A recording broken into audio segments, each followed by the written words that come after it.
Mónica, Matías, ¿cómo les va? Muy buenas noches. Estamos de brazos cruzados. La pesca artesanal del sur del país está muerta.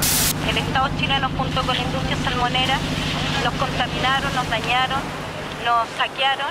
Declarar a contar de hoy zona de catástrofe a la zona costera de la región de los lagos. Estableceremos un aporte solidario para la alimentación de las familias más afectadas. Corpesca, asesor de Corpesca, empleado de Corpesca. El senador de la República, Jaime Ortiz. Negocio hecho por la empresa de Natalia Compañón, nuera de la presidenta Michelle Bachelet, dinero que consiguió luego de reunirse personalmente con el vicepresidente de la entidad bancaria, el empresario Andrónico Luxich. La minera Pelambres, propiedad del grupo Luxich, aún no estaría cumpliendo con el dictamen de la Corte Suprema que la obligaría a inutilizar el tranque El Mauro y que los vecinos aseguran contamina sus aguas.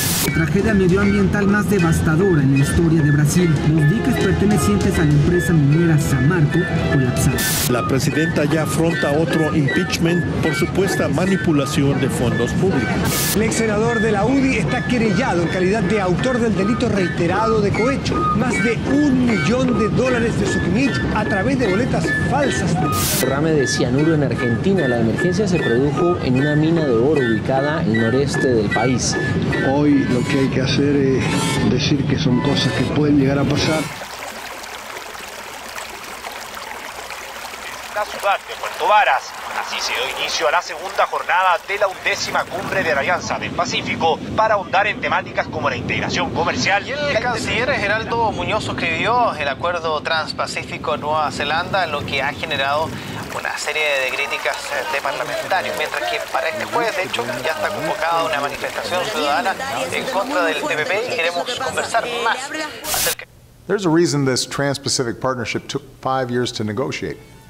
I want to get the best possible deal for American workers. Refugiados sirios siguen llegando en masa a la isla griega de Lesbos desde Turquía. Los yihadistas están a solo 2 kilómetros de aquí, por lo que los combates podrían empezar en cualquier momento. Estudiantes normalistas están desaparecidos desde la noche del viernes 26 de septiembre. Establezcamos la organización de base.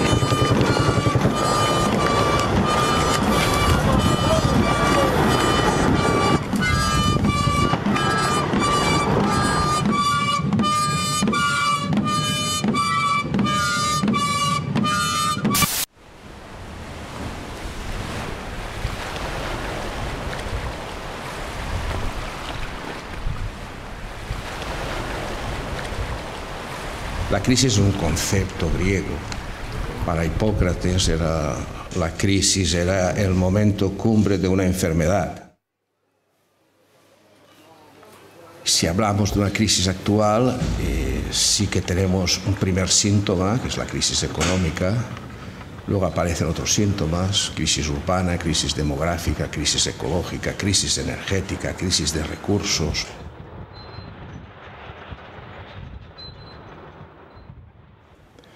La crisis es el momento clave en que se manifiesta este tipo de enfermedades, esta enfermedad que es el régimen capitalista.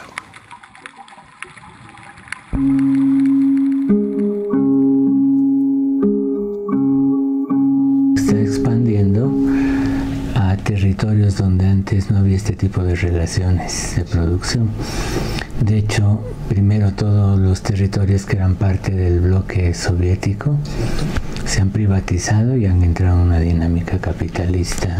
China también está en un proceso de industrialización y de crecimiento capitalista intensivo, y en la medida en que crece China está explotando de manera más intensiva África y América Latina. Si estamos en crisis nosotros, porque cada vez más descargan sobre nosotros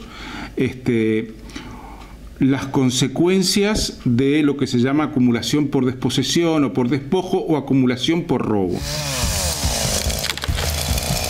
países del sur, históricamente conquistados y colonizados, subsidian ecológicamente el desarrollo, entre comillas, desarrollo industrial, consumista de los países del norte, de las llamadas grandes potencias. Subsidian ecológicamente a través de una impresionante transferencia de materias, de nutrientes y de energía que se va desde nuestras tierras a abastecer la industria y el consumismo de los países más poderosos. Es decir, nosotros estamos exportando materia prima, es decir, agua y energía en sus formas más elementales, más básicas, para abastecer este consumo desigual del mundo. Y esta etapa es una etapa que se ha desarrollado en esta última etapa del capitalismo que llamamos el neoliberalismo, ¿no? Que se desata en los años 70 y que tiene que ver también justamente con el momento que estalla la crisis ecológica global.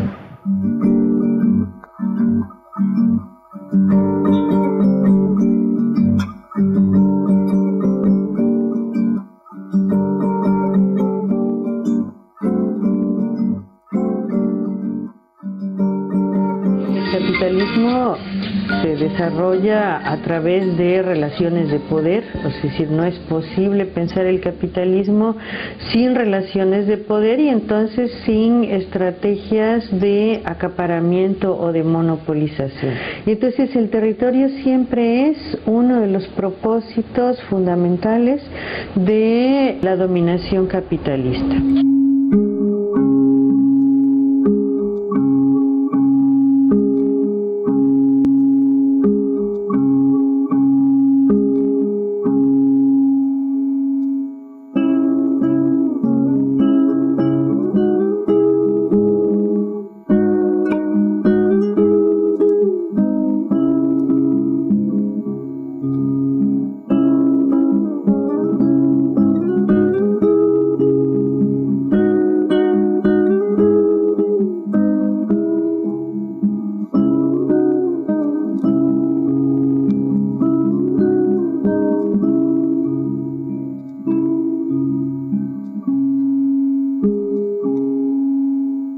Si nos acogemos al desarrollo del Estado, pues veamos qué va a pasar dentro de 500 años. Y cuando vinieron los europeos, no es que nos preguntaron si queríamos ese desarrollo, fuimos sometidos. Y hoy, después de 500 años, encontramos que hubo genocidio, encontramos que nuestros territorios fueron saqueados. Todo eso es el famoso desarrollo.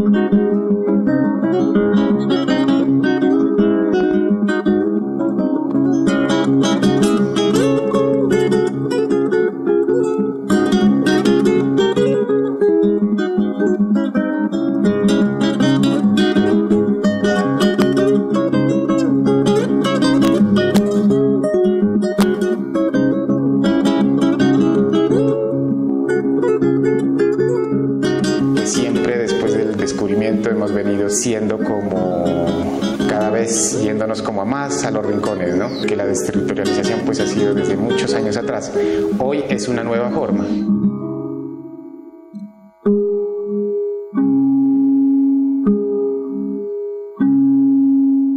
Históricamente estos modelos de reordenamiento territorial impuestos sobre las comunidades han necesitado siempre de la violencia, pero la continuidad de estos ordenamientos territoriales verticales, impuestos, exógenos, que se da en las lógicas de ordenamiento territorial, de constitución de municipios, de constitución de provincias, de estados, de regiones, y todas las lógicas de ordenamiento territorial también de la modernidad y el desarrollo siempre han necesitado de la violencia para constituirse.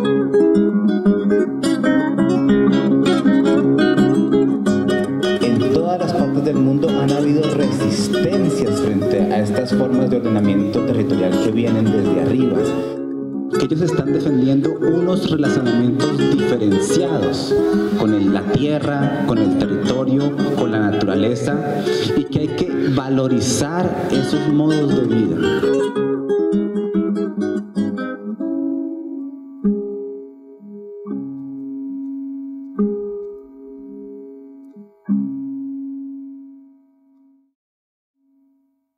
Estamos viviendo una época de capitalismo neoliberal salvaje, donde las prácticas extractivistas, que son las que facilitan, que son las que posibilitan el saqueo de los recursos naturales, principalmente el agua, los minerales, los hidrocarburos y también la alimentación, requieren una base material de infraestructura. El flujo de mercancías requiere carreteras, requiere puentes, requiere hidrovías, pero además requieren fuentes de energía. Y para eso es necesario generar grandes megaobras como las termoeléctricas, la hidroeléctrica, la geotermia, que permitan nutrir energéticamente el saqueo capitalista. Los 12 países de la región adoptaron un plan de acción estratégico de 10 años y organizaron el territorio en 10 ejes de integración, de puentes a redes eléctricas, de pasos fronterizos a centros logísticos, de las obras de infraestructura a los arreglos institucionales que facilitan la conexión. Hoy son cerca de 600 proyectos y una inversión estimada de 182.000 millones de dólares en energía, comunicaciones y transporte en todos sus modos, con foco en 31 iniciativas de alto impacto que constituyen una agenda de proyectos prioritarios de integración.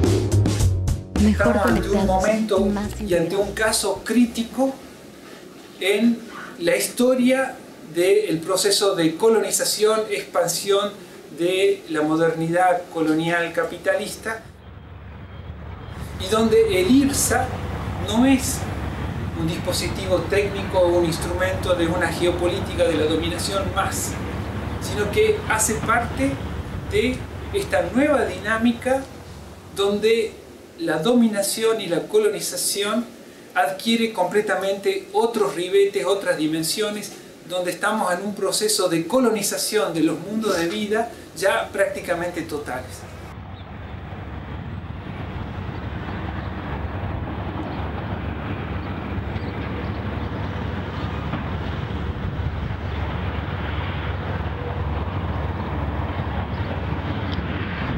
La IRSA es un plan colosal de integración de la infraestructura de transporte, energética y de telecomunicaciones para todo el subcontinente suramericano.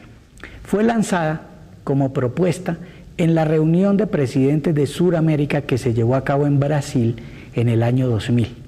Comprende una integración longitudinal, es decir, de sur a norte, y una dimensión transversal de la integración que trata de comunicar el Océano Atlántico con el Océano Pacífico.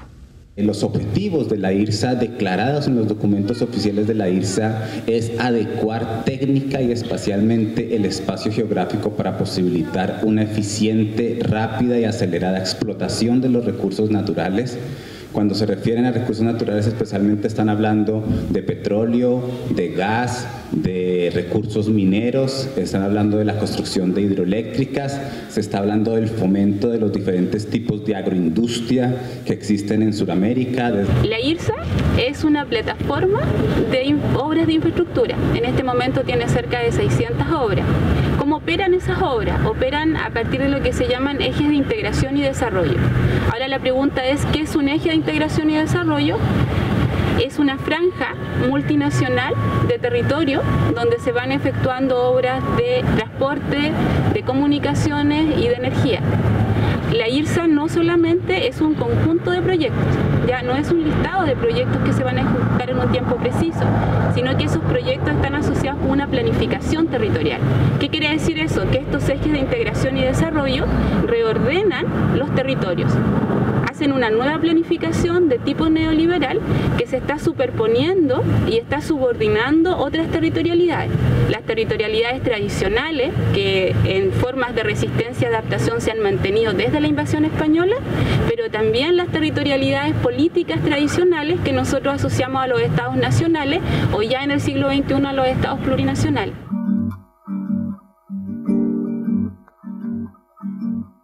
Si uno recorre los territorios, hay una invisibilización de este megaproyecto.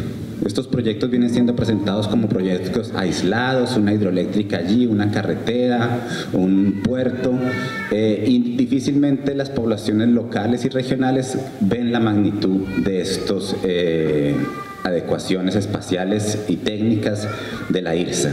Es la inversión de miles de millones de dólares en países que en ningún momento los pueblos se han preguntado si esas inversiones son las que quieren o qué otras cosas se dejan de hacer por hacer los proyectos del IRSA. todo el dinero y todo el recurso que tiene la banca internacional tiene dónde colocarla. Las obras de infraestructura son carísimas y tienen cómo tenernos sometidos y cobrarnos para siempre. Participan los 12 países que forman parte de Sudamérica. ¿Ya? Ese es, digamos, como el origen político de la IRSA. Sin embargo, hay que considerar que en esa reunión de Brasilia, el presidente Cardoso de Brasil hizo una invitación especial al Banco Interamericano de Desarrollo para que entregara una propuesta de infraestructura para la región sudamericana. Entonces, si bien se marca un hito, la cumbre, asociada a este deseo de integración de los 12 países sudamericanos, el actor que podría considerarse como clave en la IRSA desde su inicio hasta el presente es el Banco Interamericano de Desarrollo. La infraestructura que es fundamental. Siempre recuerdo a Felipe González haber dicho una vez, no, mire, es mucho mejor una carretera que un tratado. No está mal lo que dijo. Yo creo que en el fondo la infraestructura abre puertas y permite realmente además vigorizar la economía cuando el ciclo está bajo. En ese inicio, el trabajo del Banco Interamericano de Desarrollo también se complementa con otras fuentes de financiamiento, principalmente el CAF y el FONPLATA, ya que son bancas que generan préstamos para la ejecución de las obras. Sin embargo, con el correr de los años van a ir agregándose otros actores y hoy en día los inversionistas que tienen un mayor peso en el financiamiento de obras IRSA son el Banco de Desenvolvimiento de Brasil, el BANDES y el Banco de Desarrollo de la China. Hay un sistema de licitación de las obras en el cual estas empresas concursan para adjudicarse los proyectos y ahí se pueden destacar principalmente empresas de origen brasilero que con el apoyo del gobierno de Brasil, específicamente durante el mandato de Lula da Silva, lograron un proceso de internacionalización hacia el resto de los países de Sudamérica. Las más importantes de estas translatinas son Camargo Correa, la OAS y la Odebrecht. Es importante tener en cuenta que unas cosas son las obras en sí, de infraestructura, los puertos, las carreteras, los túneles, las canalizaciones de ríos, las hidroeléctricas, y otras son, después de hechas las obras, todas las economías que se potencian. La llegada de industrias mineras, la llegada de inversiones en compra de tierras, la llegada de empresas embotelladoras de agua, etcétera, etcétera, etcétera.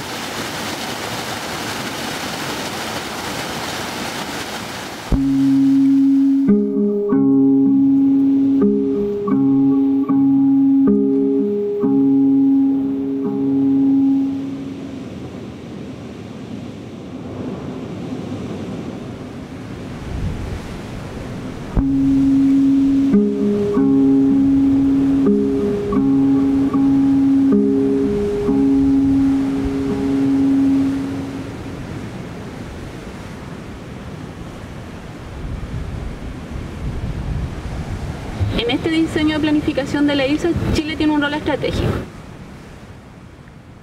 Consiste en que un país que tiene una larguísima costa, lo que significa que tiene una serie de puertos.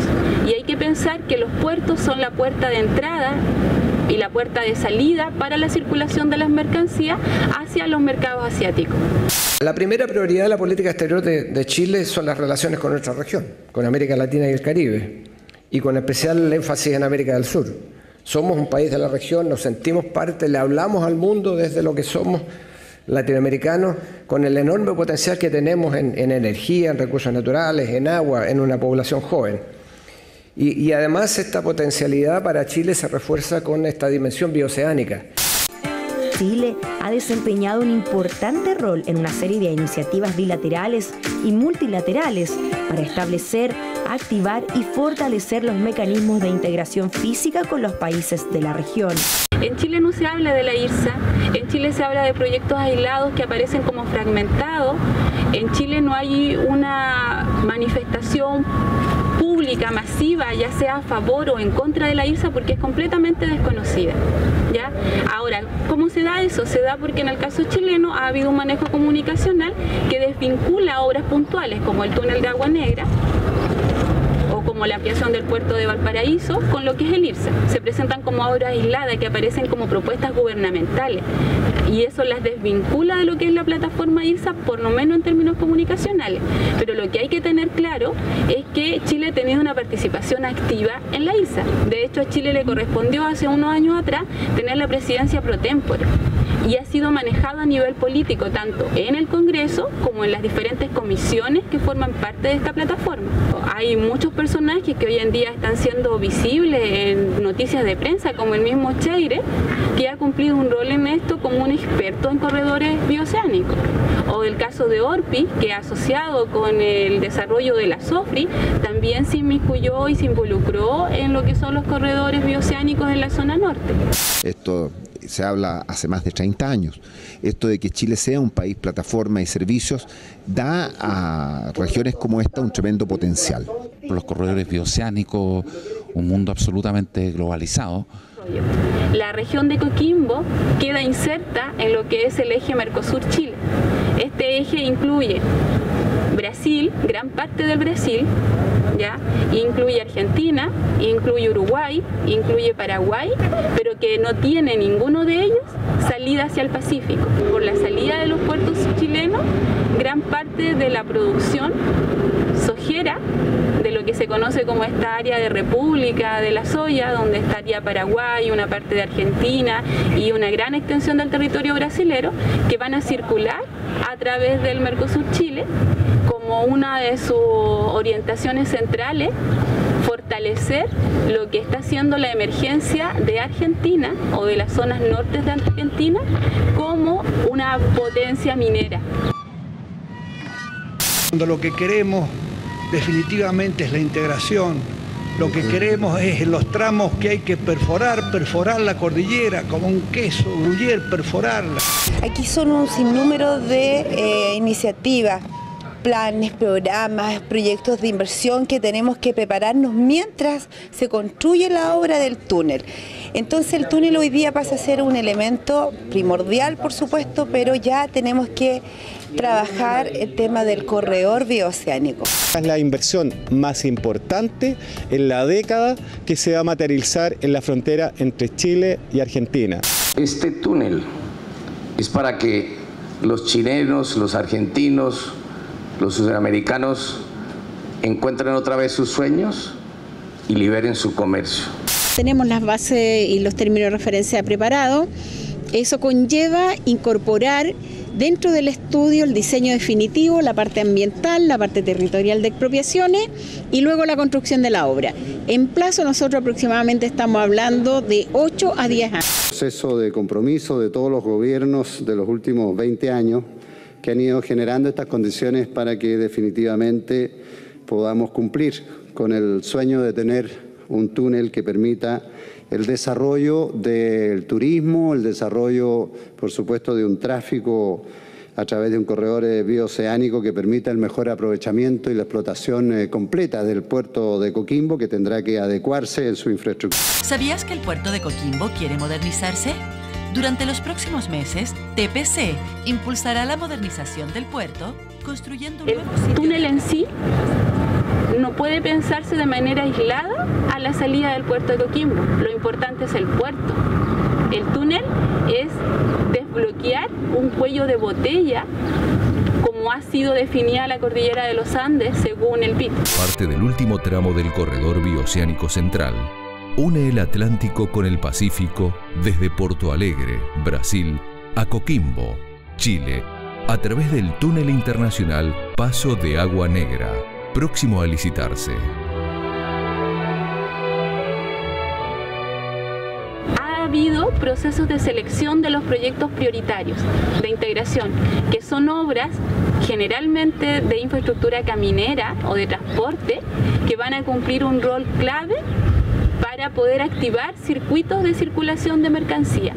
Una de esas obras estratégicas, de esos proyectos prioritarios de integración, es el túnel de Agua Negra en el eje Mercosur-Chile.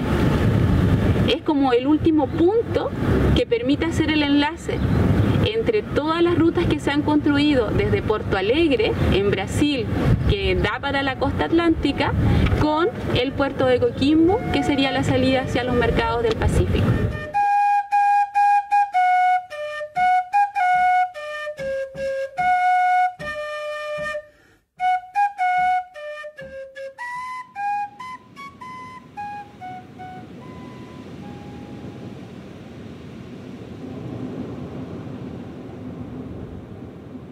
Lo vemos nosotros como un desastre ecológico que no se presenta así. Su presentación de beneficio material a las comunidades, a los países, a la sociedad en general. Detrás de eso encontramos solamente la mentalidad fría de grandes corporaciones que están bajo un contexto trabajando, explotando la naturaleza, sin medir las consecuencias que posteriormente vamos a sufrir nosotros, los habitantes del planeta y nuestra madre tierra. Presupuesta una pasada en momentos peak de 2.000 camiones diarios con un alto grado de contaminación en el aire, en el smog. Todo lo que conlleva a un tráfico internacional de ese tipo, socialmente, culturalmente, políticamente, y en la seguridad de los pueblos, ¿no? Como los puertos, como Coquimbo, donde se van a volver grandes capitales del tráfico portuario, donde llega todo lo que es explotado en nuestros países hermanos que necesitan de sus bosques, el planeta necesita de la Amazonas. Nosotros lo vemos como un gran desastre ecológico y como una gran tarea para aprender y conocer más la riqueza natural que tenemos nosotros aquí, específicamente en Chile, en el Valle del Elqui.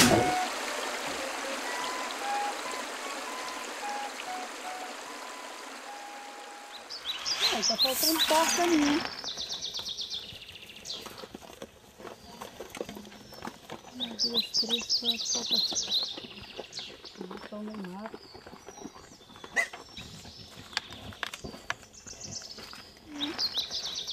E aqui no Brasil, a usina hidrelétrica Geral no Rio Madeira, em Rondônia, recebeu hoje a autorização da Agência Nacional de Energia Elétrica, ANEEL, para começar a operar comercialmente. Equipamentos pela empresa Camargo Correia e até a execução da obra serão mais de 10.000 empregos gerados. Uma potência instalada de 3.750 megawatts, o suficiente para abastecer mais de 10 milhões de casas. Tudo que nós queremos, nós temos aqui. Nós não compramos farinha, não compramos banana, não compramos macaxeira. Muito difícil, nós não compramos carne, peixe.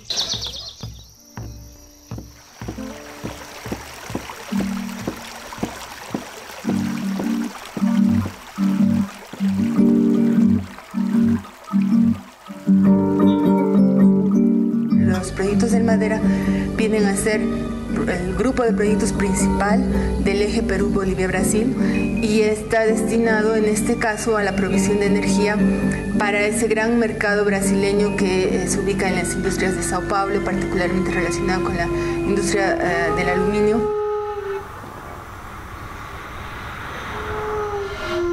A Amazônia brasileira, a Amazônia peruana, a Amazônia colombiana, Bolívia, equatoriana, no objetivo de saquear, ligar energeticamente, ligar rodovia, ferrovia, hidrovia, no objetivo de tirar riqueza, né? E só é possível tirar riqueza se tiver muita energia, se tiver estrada, se tiver hidrovia, e isso começa pelo Rio Madeira.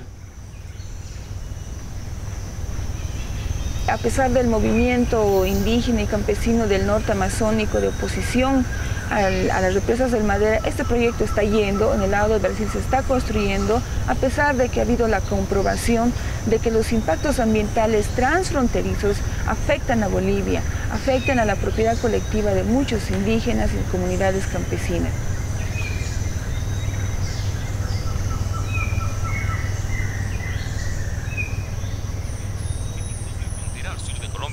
Con una extensión aproximada de 468 kilómetros. Esto traerá indudables beneficios como la dinamización de su economía, el comercio, el transporte y generación de empleo. Pero más que la apertura del puente ya es la pavimentación de la vía entre San Miguel y Santana. Esto hace que quede totalmente pavimentado desde San Miguel hasta Bogotá. Va a venir un gran flujo de vehículos, de carga, de pasajeros.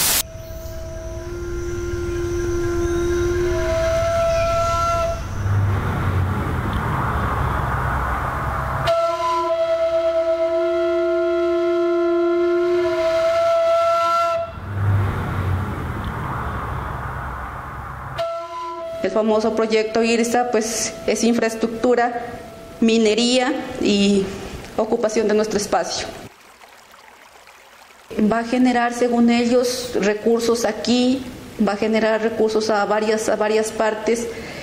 Y yo digo, nosotros no solamente podemos vivir de la plata, nosotros para poder vivir necesitamos el agua y el aire, el oxígeno, que es lo que nos mantiene a nosotros. En el marco del proyecto de la IRSA, en la región del Putumayo se construye varias obras de infraestructuras de manera cortada. Un tramo que hace parte de ese proyecto de la IRSA para unir Tumaco desde Colombia, Belendo para Brasil, se llama la famosa variante San Francisco-Mocoa. Este tramo está atravesando directamente el territorio Kamsá.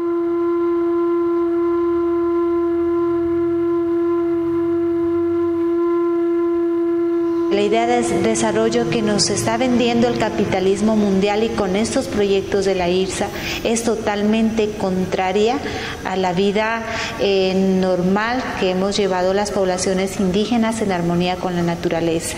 Es totalmente contraria, es más, es destructora de ese equilibrio natural. Por eso está poniendo en riesgo la vida, no solamente de las poblaciones indígenas, sino la vida de todos los humanos en este planeta Tierra.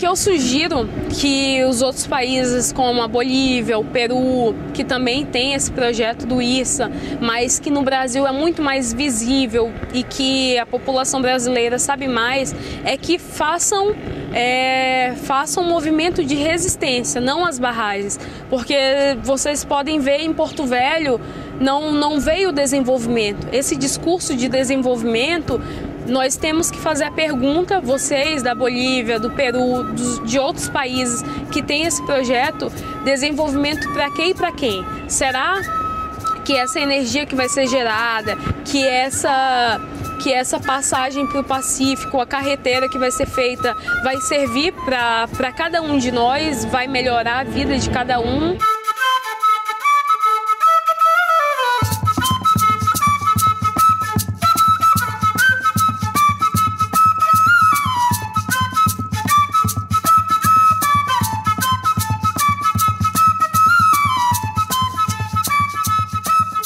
Quiere el gobierno más que todo es hacer una carretera por el medio del Tignis y nosotros no queremos, porque una vez haya esa carretera se van a entrar todos los cocaleros, los que sacan madera.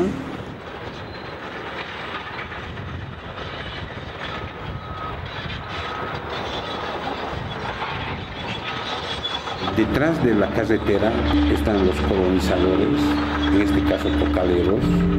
Detrás están las petroleras, donde, como sabes, hay estos trabajos de exploración que ya se han realizado, tienen identificadas zonas. El Tignis está incluido en el mapa de concesiones, es parte de un proyecto mayor, ¿no?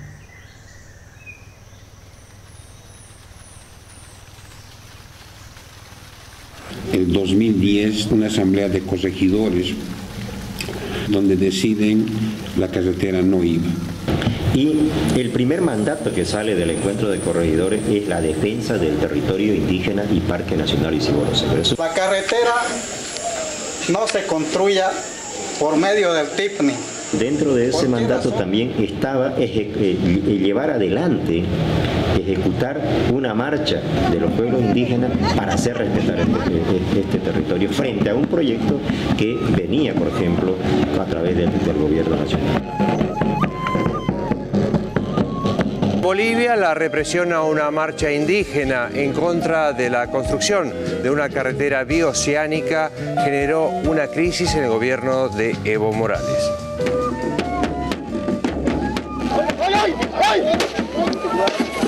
Lo caímos, yo luché ese arte igual para poder defenderme, no poder escapar, porque ni siquiera intentamos aflechear ni nada de eso. Nos dicen salgan, están los policías, Ejercieron violencia contra la marcha y el gobierno mandó a la policía a reprimir mujeres, niños, hombres, jóvenes y ancianos. Maniató y amordazó a la marcha. Para nosotros, esta marcha, esa intervención, no fue únicamente la humillación de los 34 pueblos, 35 pueblos que estábamos marchando. A partir de ahí, la marcha dejó de ser una marcha regional, una marcha de TICNIS, se convirtió en una marcha nacional y se convirtió en una marcha internacional.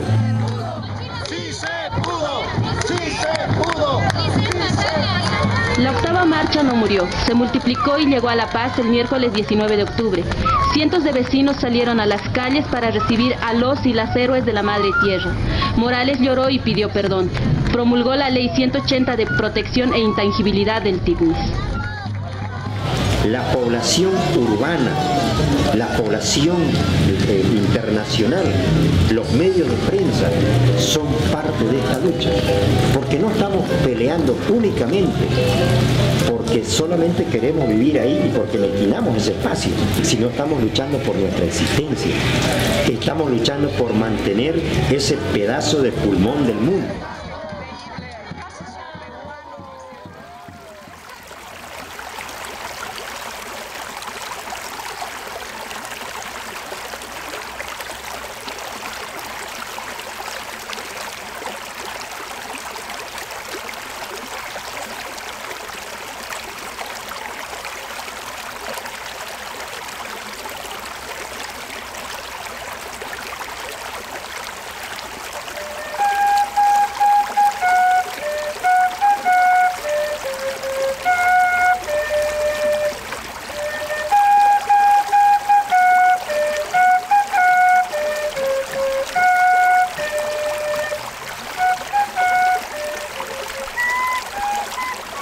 La lógica temporal y espacial de la IRSA no es la reproducción de la vida, es explotar los recursos a la mayor velocidad y eficiencia posible. La lógica de recreación de nuestros rasgos socioterritoriales sí es la lógica de la reproducción de la vida. Por eso hemos sabido cuidar el agua, cuidar la tierra, cuidar los alimentos, y eso tiene que ser defendido.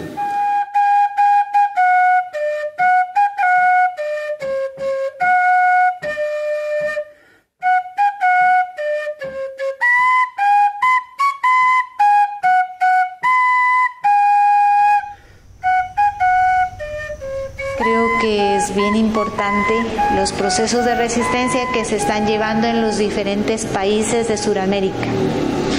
Creo que entrelazar esas fuerzas desde lo espiritual, desde lo físico, desde las diferentes formas de hacer fuerzas nos ayudaría de pronto a seguir sacudiendo a ese poder mundial que se está metiendo con tanta fuerza sobre nuestros territorios. Los partidos de izquierda de la región viven del extractivismo. Hoy el capitalismo se asienta en el extractivismo. No podemos pensar en salir del extractivismo sin romper con las estructuras que viven del extractivismo y que lo sostienen, entre ellos los estados-nación. Nos autogestionamos, reconstruimos socialmente la apropiación de nuestros territorios con el objetivo de seguir reproduciendo la vida Eso implica proteger las semillas, proteger la autogestión, proteger la soberanía alimentaria, el buen vivir, el decrecimiento, la economía de la vida. Estamos al servicio de la reproducción de la muerte. Estamos al servicio de formas de pensar el espacio para la explotación. Que resisten y IRSA, que resisten monocultivos, que resisten. Digamos que el territorio va más allá de la ocupación misma. Si la tierra está ahí, intacta y natural, eso es territorio también para nosotros. Que si el agua está allí, pues que esté allí. Que si las montañas están ahí sin ser habitadas, si no se cultiva allí maíz, frijol, lo que sea, pero están allí, porque ahí se está garantizando la vida. Es como si estuviéramos guardando para nuestros hijos. Es un tema de quienes podemos apropiarnos de una herencia que nos fue arrebatada y actualizarla y internalizar ese conocimiento con una mirada descolonizadora. Y eso lo podemos hacer en el sector urbano, en el sector rural, quienes tienen apellido, quienes no tienen, la piel más clara, la piel más oscura, porque esa reserva está ahí y está viva.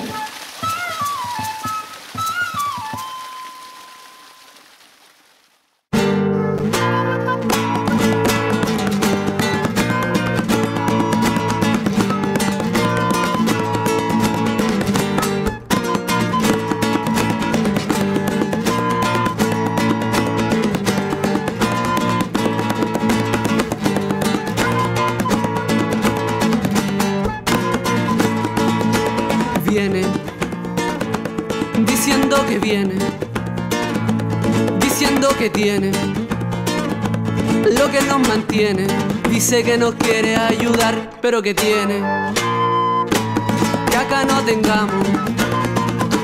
Ojalá sea un río porque nos secamos, y ojalá sea de agua y no de oferta laboral, no nos conviene.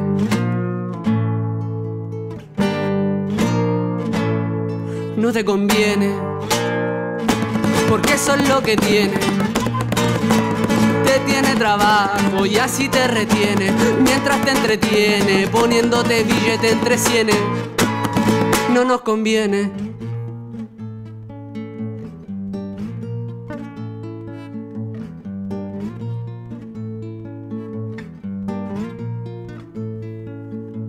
Viene haciendo humo el viento y hace cemento la tierra, el agua la hace excremento y el tiempo lo hace moneda. Viene haciendo humo el viento y hace cemento la tierra, el agua la hace excremento y el tiempo lo hace moneda. Nuestro tiempo lo hace su moneda y la vida la hace su moneda. Nuestra vida la hace su moneda, su moneda, su moneda, su moneda. Nuestras cadenas